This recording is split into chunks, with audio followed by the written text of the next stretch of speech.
Hello. Hello. Oh, How are how's things since, that flood that happened a while back? oh my God. I'm just glad that the city's been able to rebuild. We've really seen we've seen a lot of people coming together. We've seen a lot of people, fixing things up, fixing things right back up to where they were before the attack. Yeah, no, things really they really changed the city, but you know what? I think we've got the right reformist spirit. Yeah. Yeah, that's really what counts is, as long as you have the right intent, the right spirit behind what you do, then it doesn't really matter kind of, the nitty-gritty, the little details or whatever, right? Right, yeah, sometimes it's you can acknowledge mistakes that you've made in the past and then promise to just not do them again, but not really address any of the underlying problems that caused those mistakes to happen in the first place. You know, Which I think is something important to learn from the flood. this is all the weird thing is like with the flood and then there was, the attack on the Yankee Stadium all those years ago, and before that there was the Joker Uh, guy back in the yeah, '80s. what was his deal? Yeah, I mean, like there was. What's that guy doing now? What's he up to now? Is he gonna? I heard he's gonna drop a new collab. Yeah, that's there's teasers for that. There's word on the street. That's hot on the street right now. Uh, yeah, but something tells me that we've just kind of been having this cyclical conversation over and over again. Just it just feels kind of retread ground, and maybe Yeah, and I feel like every time we do it, it just goes on for longer. oh It's yeah, just like what, like in the '90s, these kinds of conversations used to last like 90 minutes. yeah. And now it's like you're stuck there for 3 hours, and you're just like hearing about mutual aid and just like and reforms in policing and all of this shit. Yeah, but it's like at the end of the day, it's still like a militarized police industry that we have. Yeah, yeah, that's At the the end of the thing. day, the political class still has an amazing amount of power, both financially and through their political behavior. Yeah, yeah, absolutely. And that's kind of I don't know. It's just missing in the conversation. But I'm just glad that there's a man out there who dresses up like a bat and gets in fist fights with people. Hey, imagine if you saw like a TikTok of Batman beating somebody's ass. That would be pretty cool, huh? Oh, I thought you were talking about Joe Biden at first. Because I was going to say, yeah, for all our complaints and stuff, I guess it's better to have a neoliberal in the White House than a fascist. Mmm. But let's go, Batman. Fuck off! Shut up! Yeah, I know. I just saw the Batman recently, and it got me thinking a lot about how this really is the post-fascist Batman movie that we got. So, yeah, I mean, thinking about it, just I don't know, reflecting on it personally, we're kind of introduced to Batman through these concepts of like, there's this montage where it's like, okay, he's the heartbeat of the city. He's there in the darkness. And he's out there. He strikes fear into the heart of a guy that, robs a convenience store for money.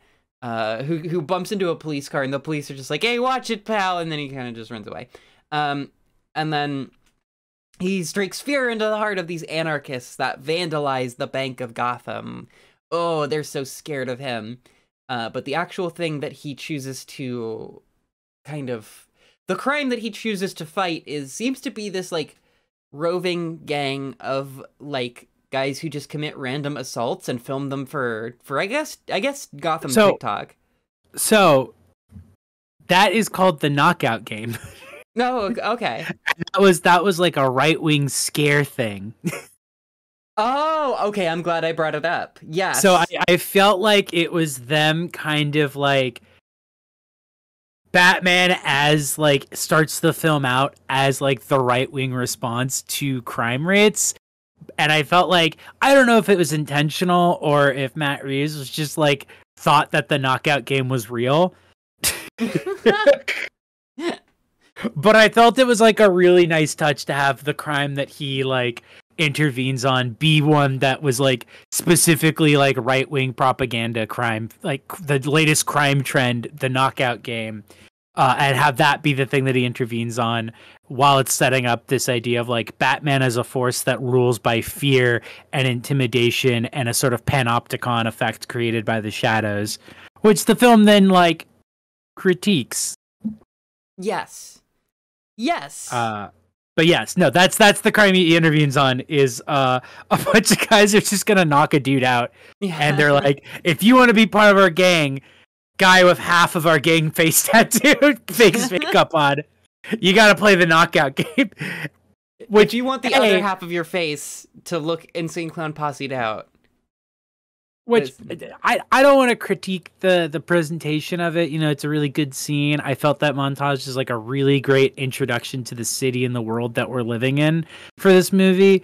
The point of the knockout game is that you like surprise them. You know, you knock them out. Yeah, it's not just you circle a guy and then beat the shit out of him.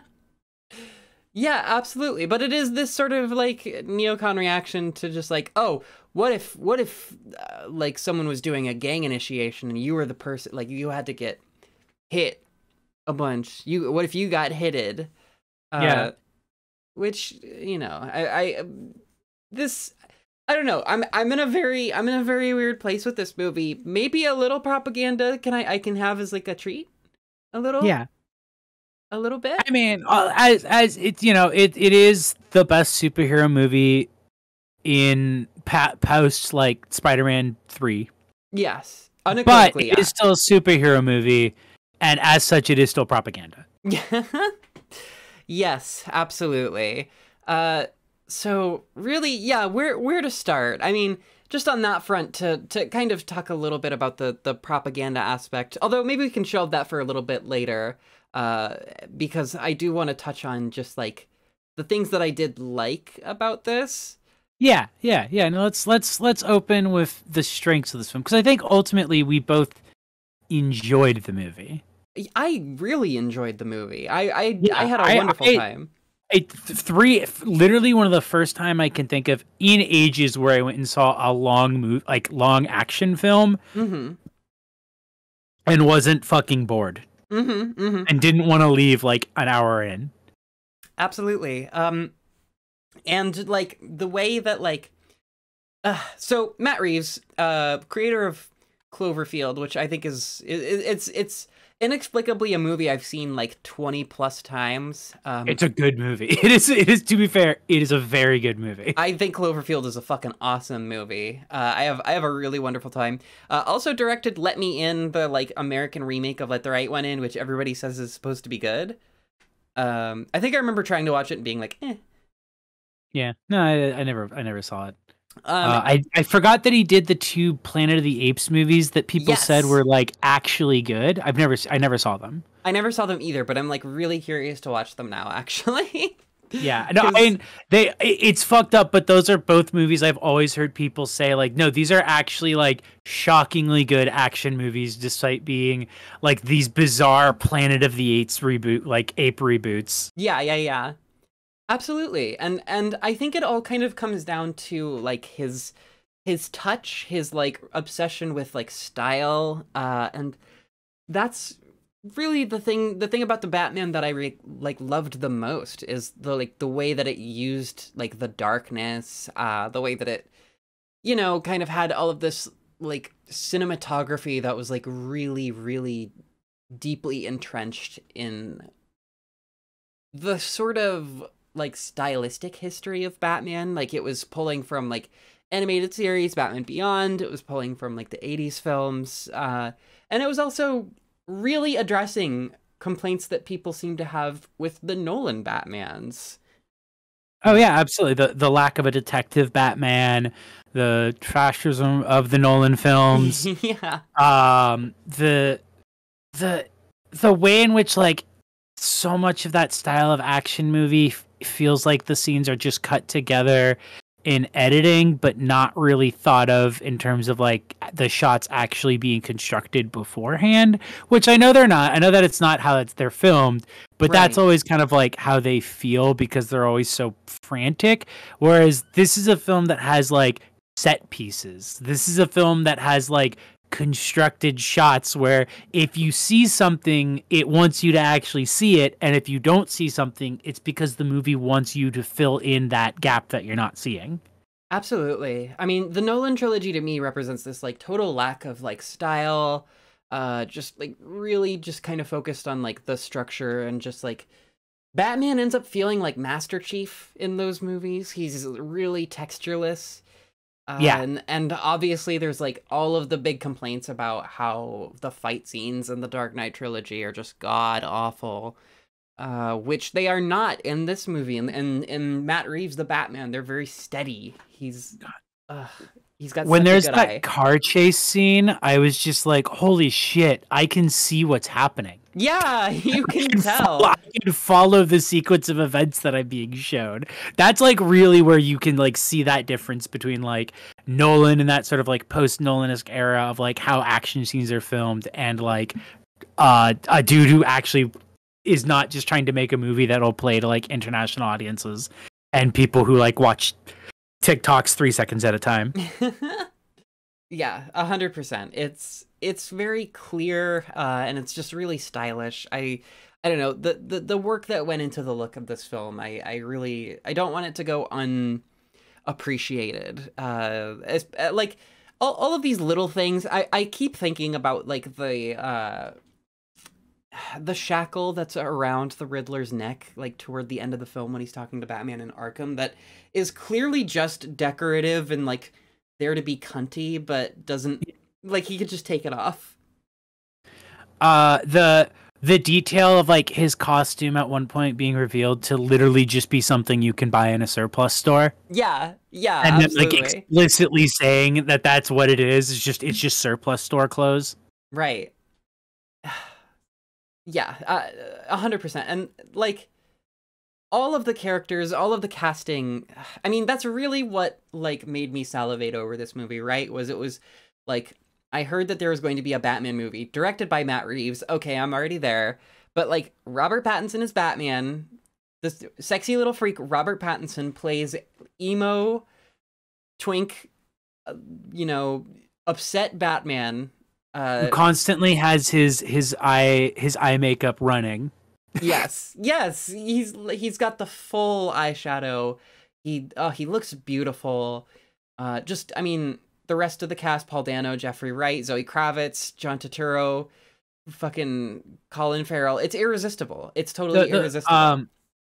The great cameo where, as much as it sucks that it's the Joker, it's the kid from Killing of a Sacred Yeah, Deer, Barry basically Keoghan. doing the same. Yeah, Barry Keoghan doing the same voice of that character, but as the Joker. Like he's talking to him, and it just sounds like the scene with the spaghetti of Nicole Kidman.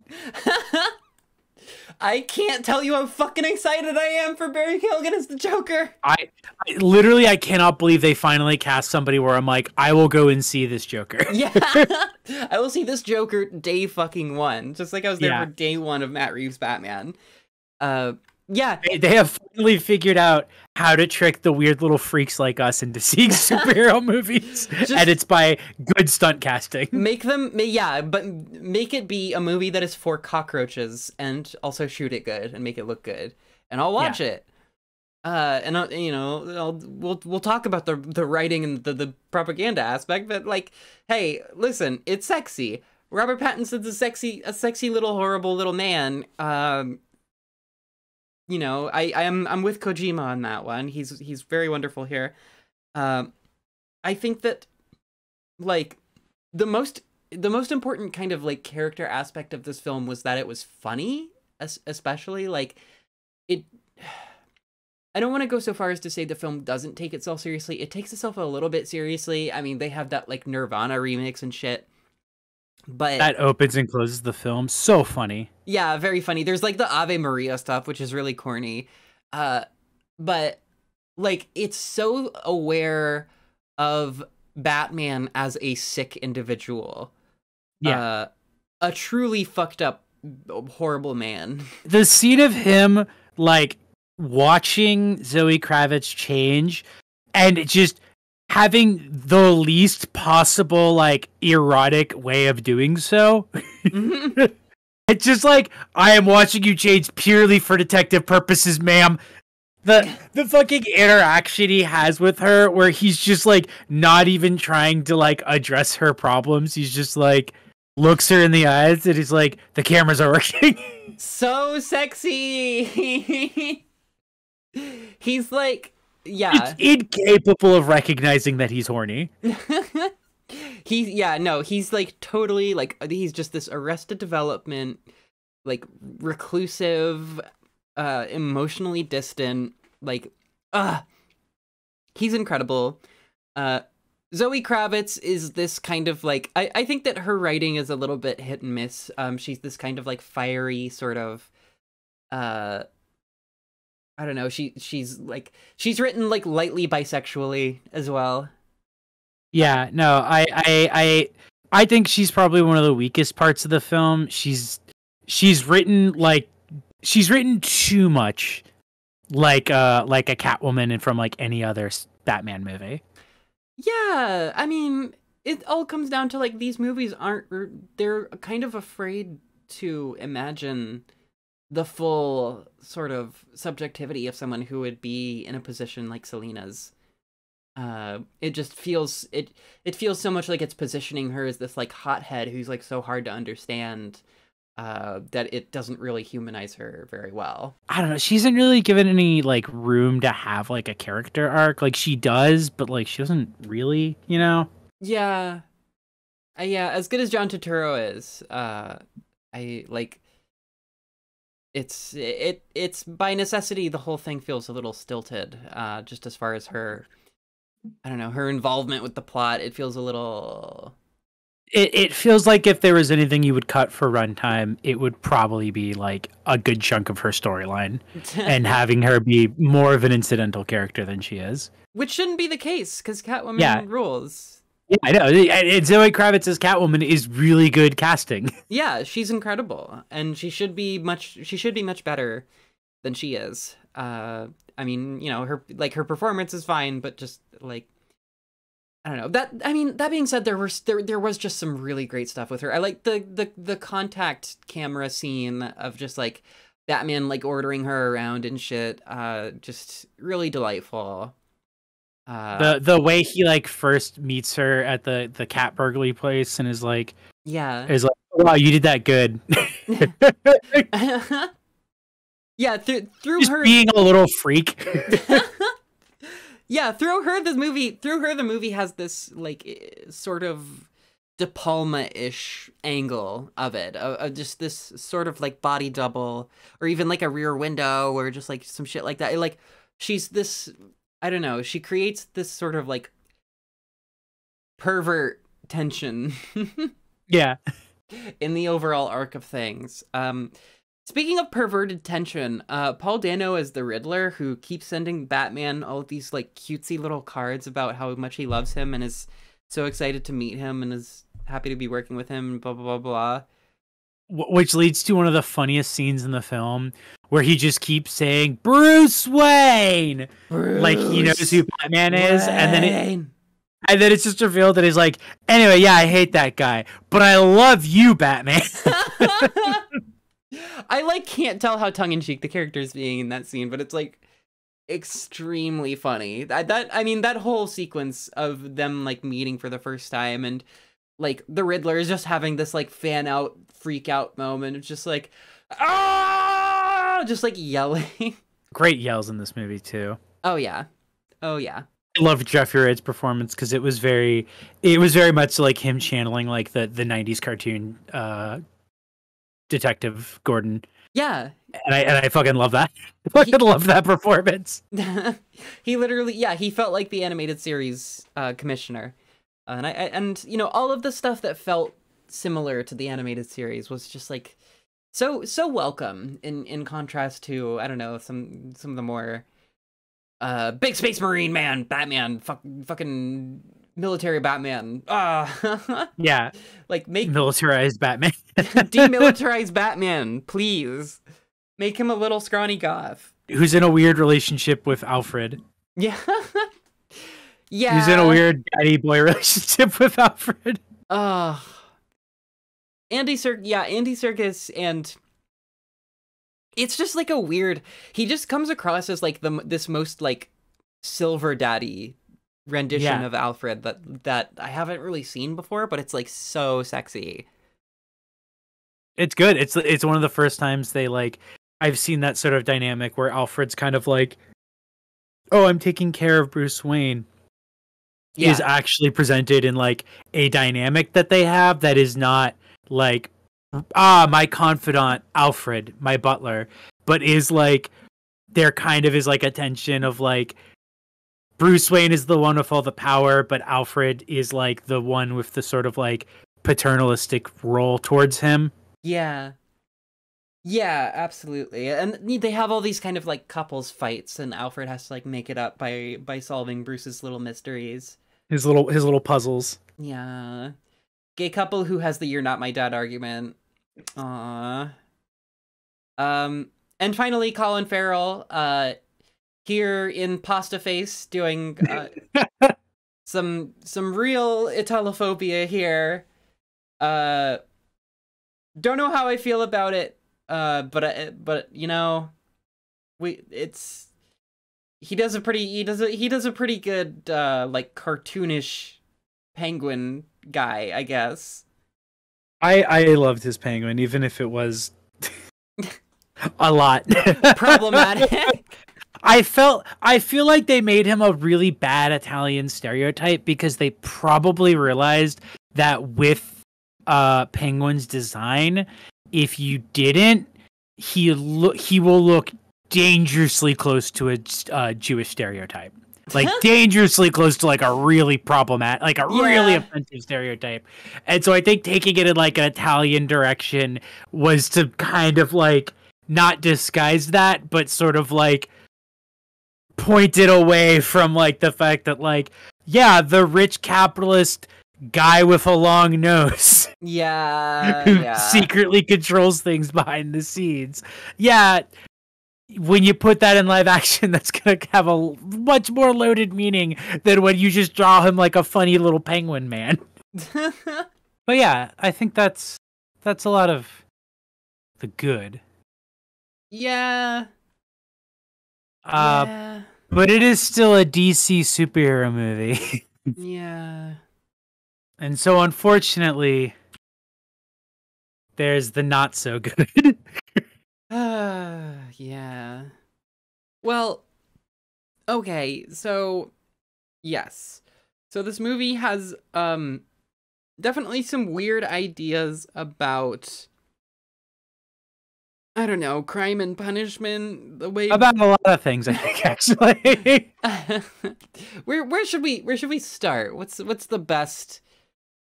I think, okay. Well, maybe not hottest take, but my biggest problem I had with the film walking out of it, and I think all of these other problems you can like draw strings out like Batman on the floor of his fucking mansion to the 5 main points that he's found that didn't really need to be mapped out. They were cowards to walk back Bruce Wayne's father being corrupt. Yes, absolutely.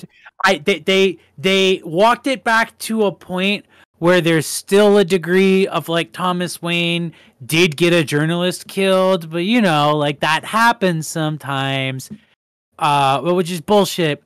But they walked that, but that would have been okay if that was the reveal. Yeah. Like if the reveal was, hey, your dad made a really stupid mistake and used his political power to personal gain and had a journalist killed, which is not what he set out to do, but that's what happened.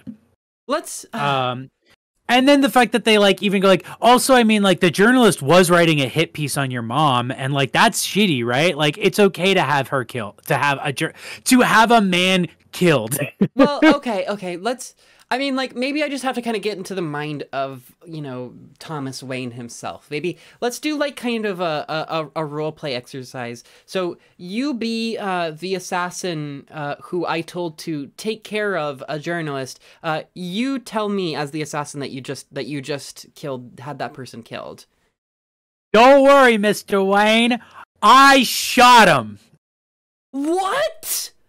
No, man!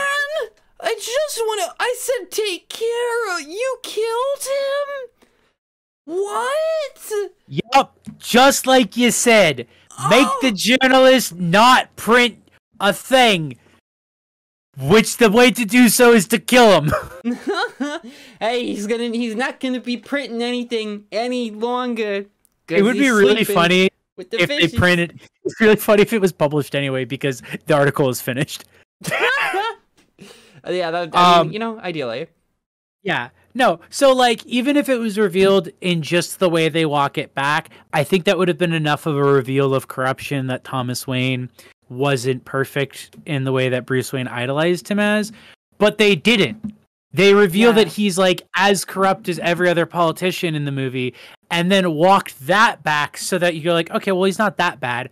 Which is, like, fuck you. I thought it was so cool that you were just like, hey, Bruce Wayne, your billionaire dad, turns out also corrupt. Yeah. Turns out a billionaire in this country is corrupt. Turns out your dad's a piece of shit.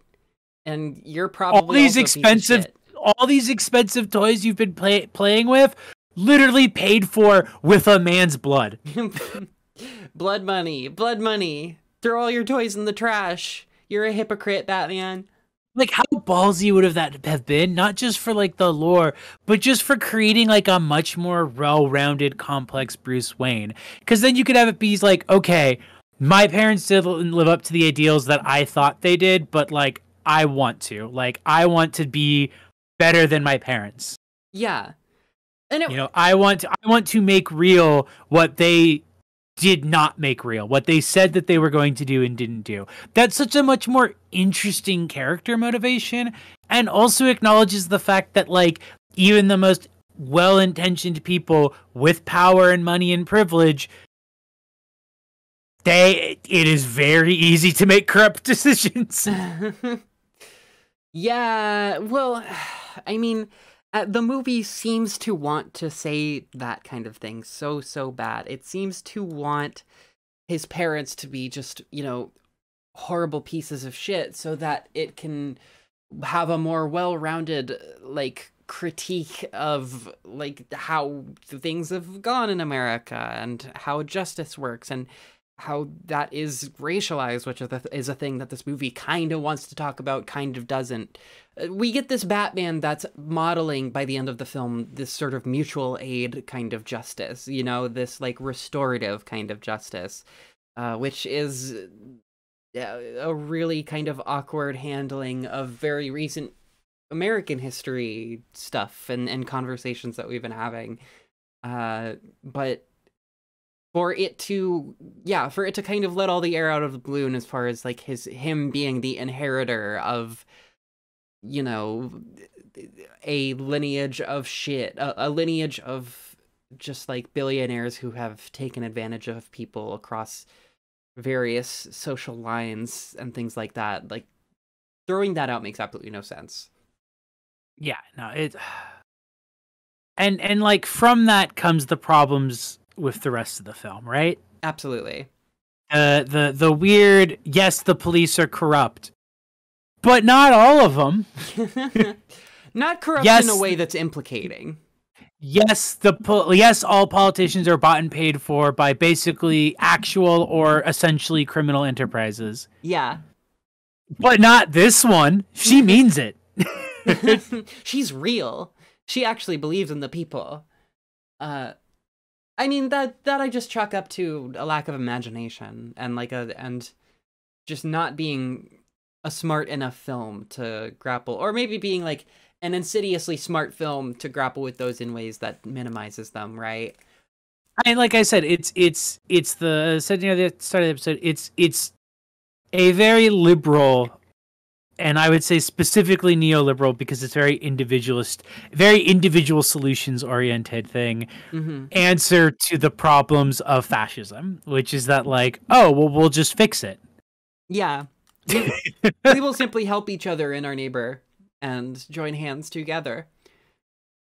Like, I don't think the film is wrong to be like using Batman as this engine to critique this idea of ruling through fear and of like, hey, you have to also offer people hope, you know? But hope and change was also famously Barack Obama's campaign slogan. And look what happened with that one. Yeah, it's like... So it's kind of hard not to see this film as like, oh, this is the Obama / Biden. Well, I mean, they're trying to be... They're like trying to be a little fresher than that because they're positioning her as the AOC, which is even more cynical because AOC, like, it kind of stands over... I mean, like, the only real moment that you get with her politically is she's kind of cornering Bruce at, like, this, you know, service, basically, for somebody who died, and she's just like, hey, I want you to pay more taxes, and I want you to help the city, actually, because you're kind of not... yeah. But, like, again, like, kind of not really... It doesn't feel fresh, it doesn't feel like a very... I don't even know what it's trying to do. Like, if it's trying to kind of critique the sort of starry-eyedness of, you know, people who want real change or whatever. But I mean, like, she's depicted as, like, being genuine, you know, she doesn't flee. And again, I get that that's also feeds into the thing of the film of, like, you have to also give people hope. And that there's a degree to which the film does not want to give into an easily nihilistic impulse where everybody is corrupt and it doesn't matter. Yeah. But you can just kind of pick at that a little bit and be like, to what extent is this just like, oh, we need to go back to like when I didn't have to care about these things so much. We need to go back to a normal level of police brutality and a normal level of political corruption. Listen, just shut up about it. Stop posting your silly little videos. You're gonna radicalize people about it. I can't believe the Riddler is like making like the Riddler making front facing like sideways like video camera diaries. So funny. It's so funny that they're literally like filmed on like a shitty cell phone front facing camera. Top 10 signs you're about to bomb all the Levies in Gotham City. And when you hear that sound, buckle up because I just blew out all the waterways.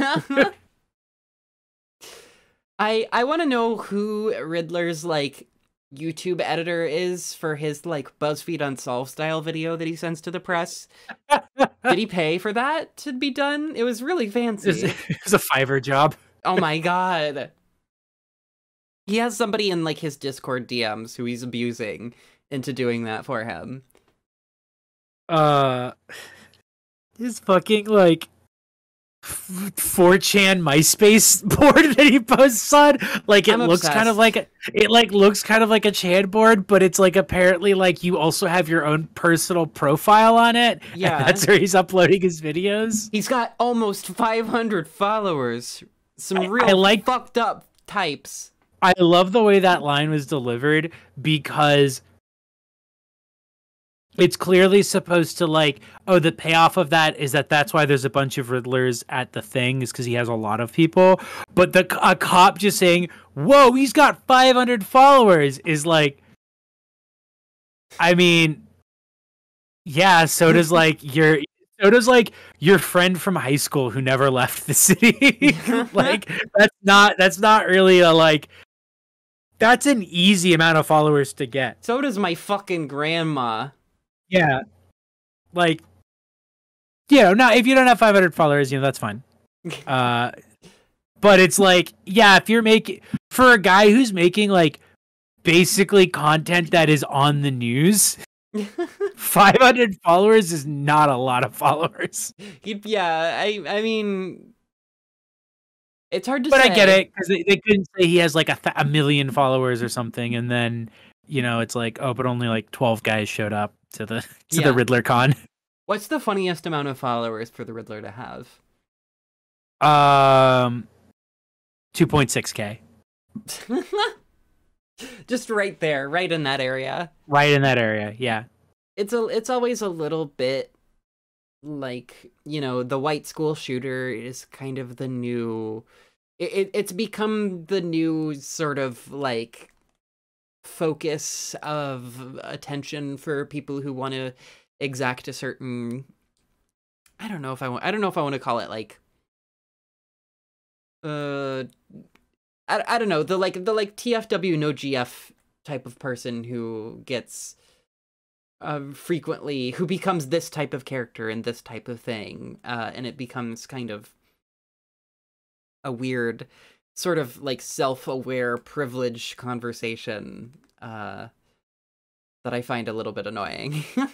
He's not like autistic coded, but he's definitely like neurodivergent coded in a way that you don't normally see in the Batman series, and that both makes him like a much more charming character, but also kind of feels weird because he's like a mass shooter character. Yeah. Like usually in like Batman stuff, it's like here's the Croc. He has bipolar disorder. And it's like, I don't think that's what his problem is. He's a giant crocodile, man. I think that's what his problem. That's actually like a thing they say in like the Arkham Asylum games. Like, this is the Croc. He has bipolar disorder. Like, that's the reason why he's such a problem. Things would be fine for him if he simply did not have bipolar. If he was on mood stabilizers. It's like a thing where it's like, it's usually what they do is like, this character has like a scary sounding mental disorder that people don't really understand, and that's why they act so crazy. But it's like they act crazy in like a cartoon way, and yeah, that has its own problems. Mm-hmm. But like, whatever, you get it. But this is like, they don't say that he has a mental illness, but his performance is very much so like he has probably some sort of mental disorder. Yeah. And the movie much more ends up explicitly implying that that's why he did this. Yeah. Well, there's also his like whole monologue about just like, oh, you're like a rich orphan, you lived in a tower, we slept 30 to a room, we got bitten by rats, the babies died in the winter, blah blah blah blah blah. That all those complaints seem kind of legitimate to me. If you're somebody who was waiting on public funding that just ended up kind of going into like this like rich people, money laundering fund situation. Yeah. No, like that's like kind of the other, and like the film kind of acknowledged that he has points, like there's the whole bit with Catwoman's character. But yeah, it does kind of end up being a like, well, rule of law. Yeah. Yeah. It's like, yeah, you have some points, but like what you're doing is illegal. Have you thought about how it's like bad to kill people who are actively killing you and everyone you know? Have you thought about how bad that is? You definitely haven't. Right, like there are people on Twitter I would tweet death threats at if I wouldn't get banned for it, who have done probably far less than some of the people that he killed in this movie. To be clear, I don't agree with the mass shooting thing or the blowing up the water dams and stuff and flooding the city. I think all of that is going too far. You're bringing your fellow working class into the violence. Yeah. Up to that point, I don't know. Kind of based, a little based. Yeah. He was right. Was he wrong? Right. I'll say it. I don't think a single person up to that point that he killed didn't deserve it. No, that much is inarguable. I mean, like, well, they kind of prove the point in the film that... I guess arguably Bruce Wayne, but like also his only relationship towards Bruce Wayne is that like he necessarily incorrectly thinks Bruce Wayne is this like child living off blood money who doesn't give a shit about anybody. But also like literally why would he think that? Why would he think otherwise? Like, what the fuck is Bruce Wayne doing to make him think otherwise? Yeah. Like, the line specifically, Bella Real just specifically being like, yeah, you don't do a lot. We don't see a lot of, you don't really give money to the city ever. Yeah. You're kind of a piece of shit. Yeah, and I mean, like, probably the most, I don't know, the worst aspect of the film being just like, the cops are corrupt because they're owned by the gangs, but once the guy from the gang is exposed on television, the 30 or so cops that are good are gonna show up, and they're gonna arrest all the bad cops, and they're gonna get the gang guy, and that's definitely how it would happen in real life. Yeah, no, it's not like when cops have tried to do this in the past, they got fucking killed. Yeah. Or put in an insane asylum. Yeah. Forever. Or whatever or all the fucked up shit they did to Chris Dorner. Like, nah. Yeah. No, I mean, you know, typically things go really well. Things go really well in those situations. It's the good guy, the good cop always wins out in the end, right? Right, guys? Yeah. What stops a bad cop with a gun? A good cop with a gun. Yeah, it sucks. It's the weakest part of the film, but it's propaganda. It's a superhero movie. It's propaganda. It cost $200 million to make. It's propaganda. We're not gonna get the leftist Batman, and that's fine. That's fine. And I guess I would rather have this Batman. Yeah, I'd rather have a sexy Batman. It's fucking better than the Joker was. God. Remember that when people tried to make Joker into like a leftist thing? Or like a populist thing? And like there was like a cute like on the ground thing in like other countries where people would dress up as the Joker for like protests and stuff. And I think that's fine. But like I'm talking about people who like write think pieces who were trying to do it. And that was like, no. No, man, that's not. It's DC is an enormous corporate. It's if you're gonna be a mark, at least admit you're a mark. Listen, Jay, you can lead a horse to water. Don't worry too much about it. Let the people have their fun with the Todd Phillips film. Yeah, I guess that's what I came in to talk about today. Was really just kind of how difficult it is for me to be, for me to like a superhero movie. It's like, am I okay? Am I okay? Do I seem okay to you? It is weird. It is weird to like a 3-hour superhero movie, but you know what? Right. You know what? We're coming out of this post-flood world, new rules. Yeah. Maybe we finally live in a world where we can get Batman movies that are enjoyable to watch. I'm sorry, I just scrolled down on the Wikipedia page and I saw on Wikipedia, Reeves took inspiration for Bruce Wayne Batman from Kurt Cobain, left, and for Edward Nashton Riddler from the Zodiac Killer, right. And just a photo of Kurt Cobain next to the drawing of the Zodiac Killer is very funny. Insanely fucking funny. Just an insane like set of contrasts to have on this page. God, I mean, like, it's I have to applaud all the direction and like all the Fincher sort of jerk off stuff in this was very cute to me. But yeah, apparently like Robert Pattinson wanted to go like fully in the Kurt Cobain direction and like wear dresses and like Bugs Bunny slippers and stuff like that. Oh, I can't release that cut. Release that fucking cut. Put Robert Pattinson in a dress in the next Batman movie, or you are all fucking pussies. There's no reason not to do it. You've gotten your fucking Ben Shapiro butthurt review. You can now just fully assimilate to the fagification of Batman. Why not? They're cowards if they don't. You're cowards if you don't. You're cowards if you don't. Strike one was already walking back Thomas Wayne being corrupt. Strike two will be not putting Batman in a dress. I hope I'm just able to come back from this, from liking a superhero film. Well, if it makes you feel better, some upcoming superhero movies are Morbius. Oh God.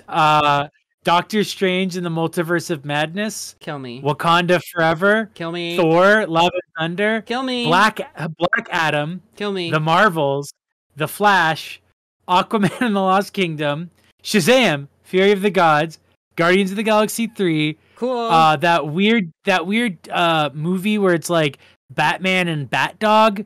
Oh my god. Yeah, so if it makes you feel better, there's going to be a lot of really bad superhero movies that you cannot watch before the next one of these. Yeah. And thus be reminded that most superhero movies are fucking garbage. Good to know. Good to know. That, you know, that makes me feel so much better. Truly. Well, I'm glad this was a productive 3-hour recording session. Yeah, our 3-hour session. I'll probably have to. I'll toss you a little extra for today. I hope I didn't, you know, bump anybody out of their appointments. Oh, you did, but honestly, they're kind of, Their vibes are off. Yeah, their vibes are kind of whack.